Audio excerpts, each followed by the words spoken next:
Today, I actually think it is necessary for us to be deliberate, relentless, unceasing doubters. The sad reality of our world is that it is full of hoaxes and scams and conspiracy theories and fake news and whatever other labels you want to put on it. There is no shortage of false information, and if we want to be wise and well-informed and understand what is going on, we have to work at doubting. We have to doubt, it seems, almost everything that comes to our eyes and ears. So in a time like that, what are we to do with doubting Thomas? He's usually seen negatively. But remember, of course, there were hoaxes and scams and conspiracy theories in Thomas's day, just as there are today. They didn't spread quite as fast without the internet, but they were certainly out there. There were plenty of people who were willing to sow disinformation in order to accomplish their goals, whether political or financial or power-based. And Thomas was concerned when the disciples told him that Jesus was raised from the dead, that he was getting some fake news. After all, that sort of thing just doesn't happen. And so he wasn't ready to just say, "Oh, okay, that sounds great." No, he doubted. Truthfully, I think he was right to doubt. I think Thomas understood what was at stake. He knew the implications of this thing that he was being told, and he was determined that he had to have it right. I think in the grand scheme of things, there are really two kinds of doubt that we need to be aware of. There's the doubt of Thomas, and then what, for lack of a better term, I'll call the doubt of the cynic. The doubt of the cynic is destructive. The doubt of the cynic seems to doubt simply to doubt, simply to look smart, simply to appear clever. That's where I was in my high school days. I remember it well.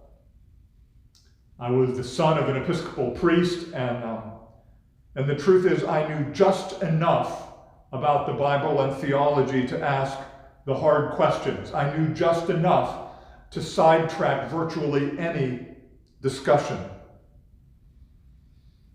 I remember going to Bible studies back in those days, and I was never really interested in the answer. I was really more interested in showing how clever I was and how I could manipulate the conversation. Really, I was looking to justify not changing my behavior, not learning to live and behave as a Christian. It was destructive to myself, and I fear that it was destructive to the faith of others that I inflicted my cynicism upon. There's nothing that's related to faith in the doubt of the cynic. It's just destructive. But the doubt of Thomas was a different thing. It was doubt in search of truth. It was doubt in search of confidence. It was doubt in search of knowing. Thomas rather famously laid out the evidence that he would require. Unless I see the marks of the nails in his hands and the wound in his side, and put my hand in his side, I will not believe, he said. The truth is, when the moment finally came, he didn't need all that. When he saw Jesus, he knew, and he believed. And he cried out, "My Lord and my God." Jesus actually seems rather friendly to Thomas's doubt. He immediately reaches out his hand. "Here, put your finger here and look at my side. Put your hand in my side." Jesus respected Thomas's doubt because I think he understood that Thomas was in pursuit of truth. He wasn't just doubting to doubt. He was doubting to be confident, to be certain of something that was critically important. You see, Thomas's doubt, I think, was rooted in caring deeply about what was claimed. And also it was open to learning something new. When you think about the doubts that you have, what kind of doubts are they? Are they doubts that are just trying to allow you to shirk responsibility and call that God may place on your life? Or are they doubts that are rooted in being confident, in being certain of the truth? Are they doubts that don't want to learn anything new, just shut our eyes and hold on to what I want to believe? Or are they doubts that are seeking truth and open to learning new things and to being challenged?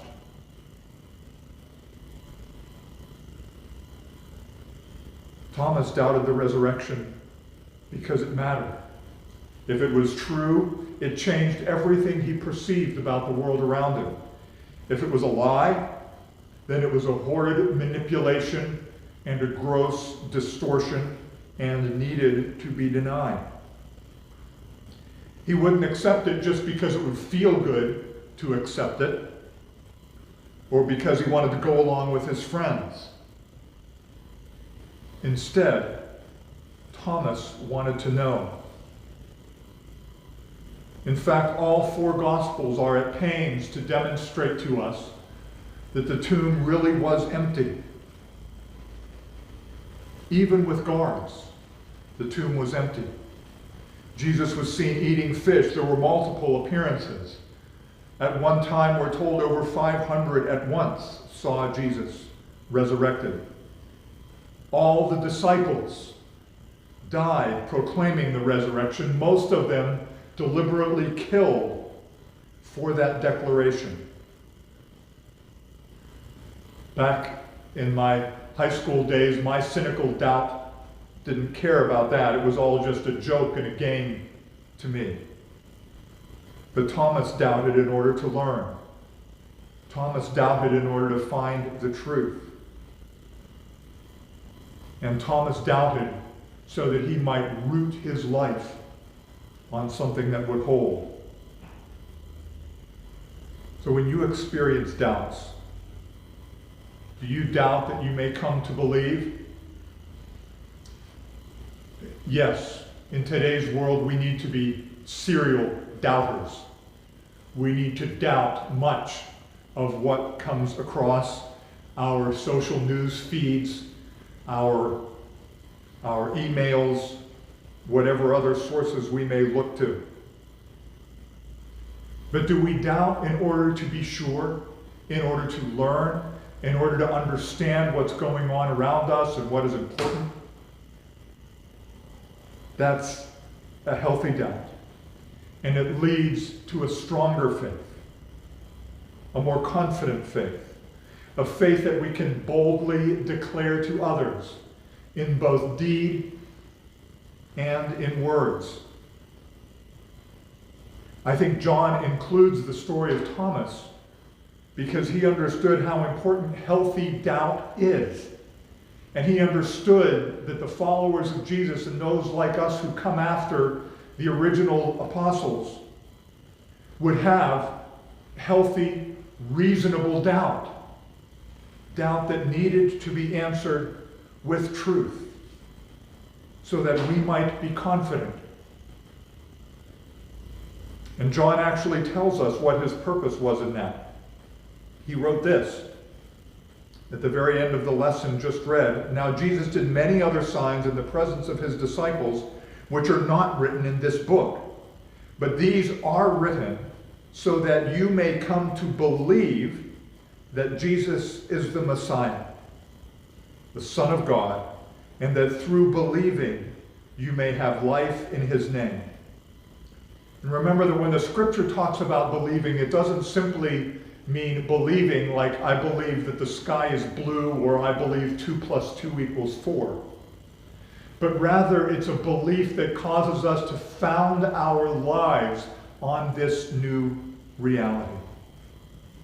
John wanted us to be confident. Thomas wanted to be confident. Don't fear your doubts, but do make sure that you handle them as healthy doubts, that they spur you to seek truth, to seek honesty, to seek to understand how God really is at work in our lives and in your life, so that you can then follow the calling he places on you with confidence and joy. Amen.